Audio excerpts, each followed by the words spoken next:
Nous avons, comme vous le savez, profité de la belle saison pour promener nos caméras dans différentes régions de France. Et nous avons, entre autres, arrêté celle de Répondez Monsieur X à Concarneau. Et Concarneau est un port de pêche assez important. Du sud du Finistère, pas très loin de Quimper et pas très loin non plus de Lorient. Toute cette côte dans laquelle on rencontre nombre de criques, d'estuaires, est le secteur par excellence des ports de pêche. Chacun d'eux a sa spécialité. On dit de Douarnenez que c'est un port sardinier, on dit d'Audierne que c'est un port langoustier. Concarneau, actuellement, est un port à plusieurs spécialités. Thonier, par tradition, c'est-à-dire pêcheur de thon, et maintenant port chalutier. Sa situation est excellente au fond d'une baie très profonde.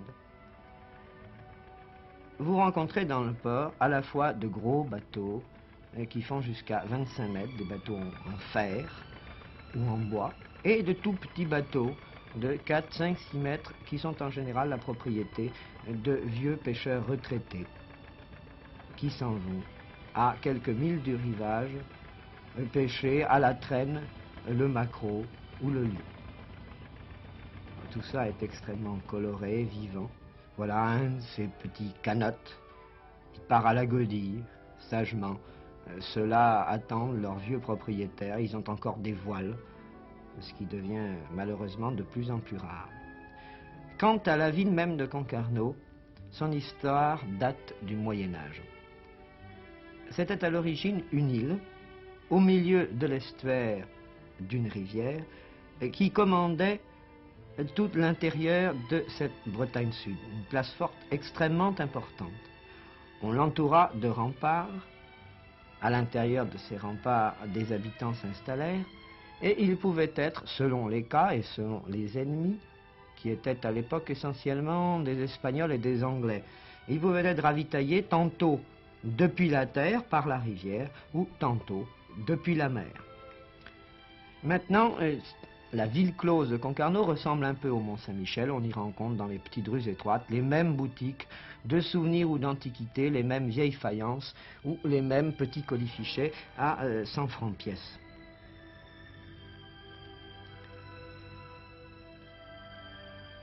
Les touristes, évidemment, affluent, surtout en été, même dès le printemps. Mais Concarneau, lorsque la période du Moyen-Âge et jusqu'à Louis XIV fut terminée, Concarneau prit une beaucoup plus grande extension, s'étendit sur les rives mêmes et devint, pendant la guerre, un port de pêche extrêmement important.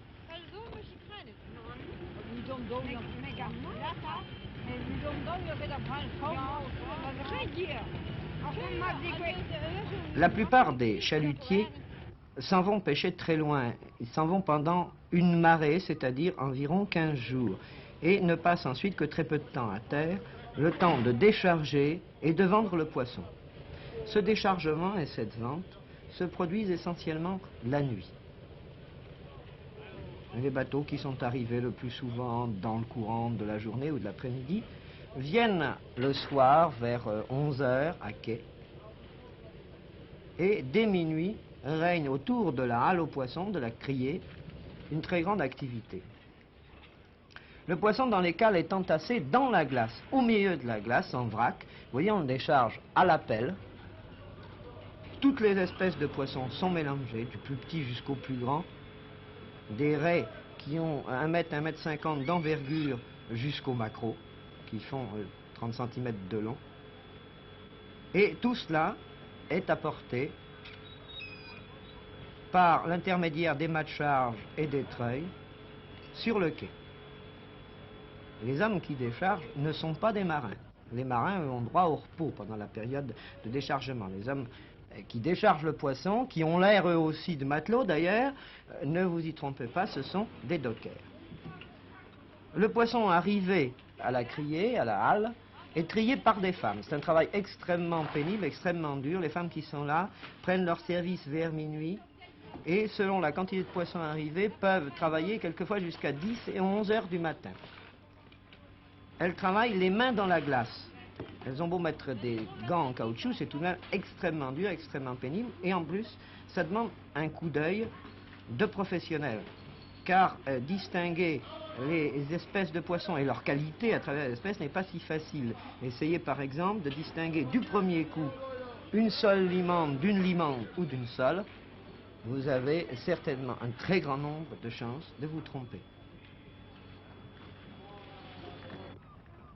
Le lendemain matin, on jette à l'eau toute la glace qui a déjà servi et qui maintenant est polluée, ne peut plus être utilisée, et on profite des quelques heures qui restent avant l'appareillage pour amener un nouveau chargement de glace pilée, un chargement qui chiffre par tonne, comme ce wagon peut vous en donner une idée.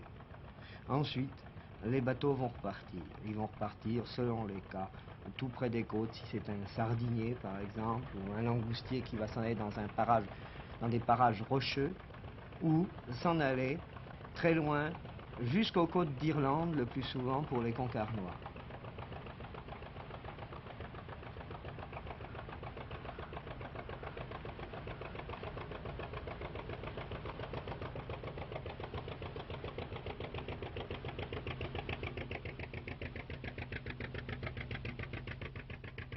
C'est au retour d'un de ces voyages dans les mers d'Irlande, dans ces mers très dangereuses et très poissonneuses, que nous avons été interroger le propriétaire, l'armateur et patron du franc-tireur auquel Pierre Tchernia a posé pour nous un certain nombre de questions sur son métier.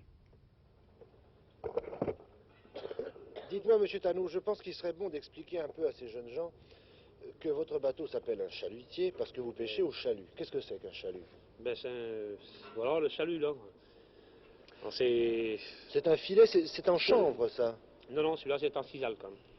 Et on en fait, je crois, aussi en nylon maintenant. En nylon, en chanvre ou en pute également. Quoi. Et je vois qu'il y a dessous une espèce d'énorme peau. Qu'est-ce que c'est? C'est une peau de vache quoi, qui sert, qui est des us dessous le chalut pour empêcher l'usure.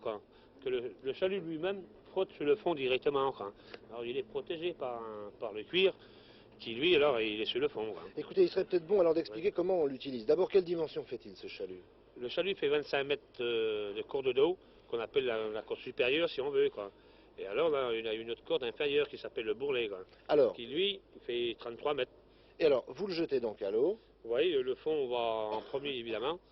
Et après, ben, on laisse filer le bourrelet et puis la corde d'eau.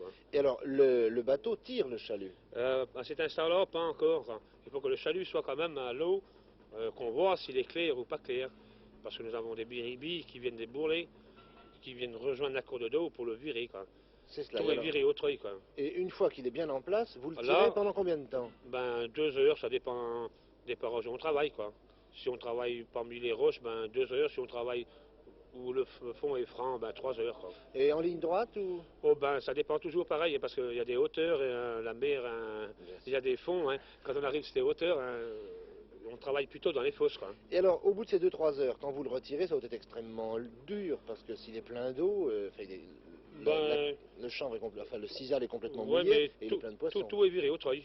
Viré au treuil. Et qu'est-ce qu'il y a comme poids de poisson dans un chalut? Ben, ça peut varier, hein, par exemple, mettons de 200 kg pour aller jusqu'à 2 tonnes. On peut retirer 2 tonnes de poisson d'un seul coup? J'étais à Small, il y a à l'ouest d'Angleterre, on avait pêché 150 caisses de chien, il y avait au moins 5 tonnes dedans. Hein. Qu'est-ce que vous ramenez en cette saison? Oh, un peu de tout. L'hiver, quoi. Merluchon, limande, quoi. Des chiens, il n'y en a pas maintenant, il n'y a pas tellement longtemps, il y avait des palanquets de chiens à faire, à crever même, à faire des chaluts avec. Mais du chien de mer? Des chiens de mer, pas des chiens qui courent. Dites-moi, monsieur Tanou, cette émission s'adresse surtout à des jeunes gens, et je pense qu'il serait intéressant que vous nous disiez à peu près comment on devient marin-pêcheur. Ben comment? Ben, ça vient de père en fils plus ou moins, ben, comme on est situé sur la côte, comme premièrement, je ne suis pas de Concarneau non plus, je suis de Guilvinec. Il n'y a pas tellement de situation. Hein. Automatiquement, c'est la pêche quoi, qui compte. Quoi.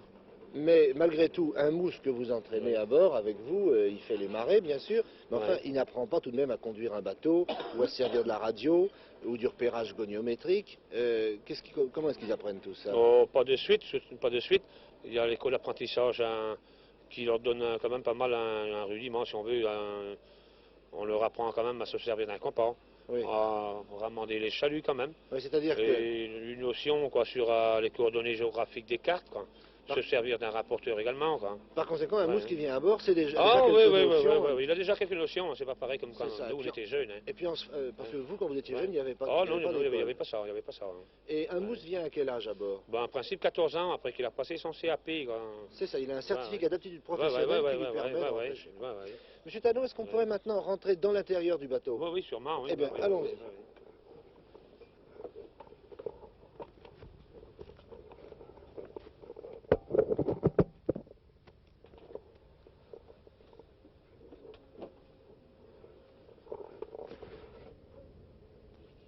Monsieur Tano, ce que je peux appeler le cerveau du bateau, c'est ici, le poste de Ah, ouais, pilotage. c'est le commandement si on veut. Quoi. Et alors, ici, l'homme de bar, qu'est-ce qu'il a à faire? Ben, premièrement, il y a un type qui est de bar, quoi, puis il y a un type de bossoir. Quoi. Il y a deux types de cars tout le temps. Quoi. Et alors, celui qui est ici de bar, il a son compas devant les Ah yeux. oui, et puis l'autre, ben, il jette un coup d'œil à droite à gauche quoi, pour voir si tout est clair. Quoi. Et alors, immédiatement, derrière le poste de pilotage, il y a votre cabine à vous, Ouais. qui êtes le patron, et c'est là que vous avez la radio. L'univers central aussi si on veut, parce qu'il y a tout là, sondeur à Gogno et puis poste. Quoi. On a 3 services quoi, dans la journée. Quoi.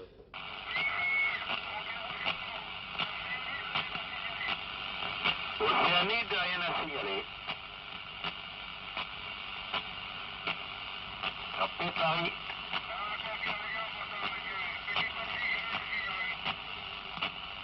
Petit Patrick, rien à signaler. Bonsoir.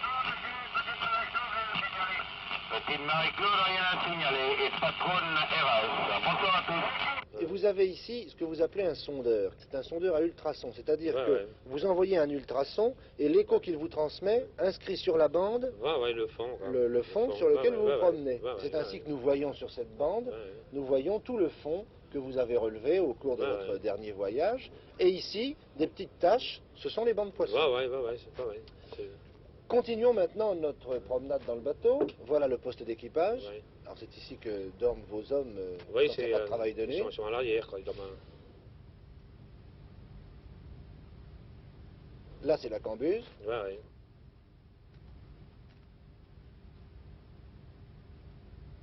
Et puis enfin voici les machines. Et ça les machines sont très importantes dans un Ouais. bateau comme le vôtre. Ce sont des machines qui fonctionnent au gasoil. Ouais, au gasoil, ouais. Et qu'est-ce que vous usez comme gasoil dans une campagne de 15 jours? Oh, dans les 17 000 litres, Ah, en mais- tournant nuit et jour. Quoi.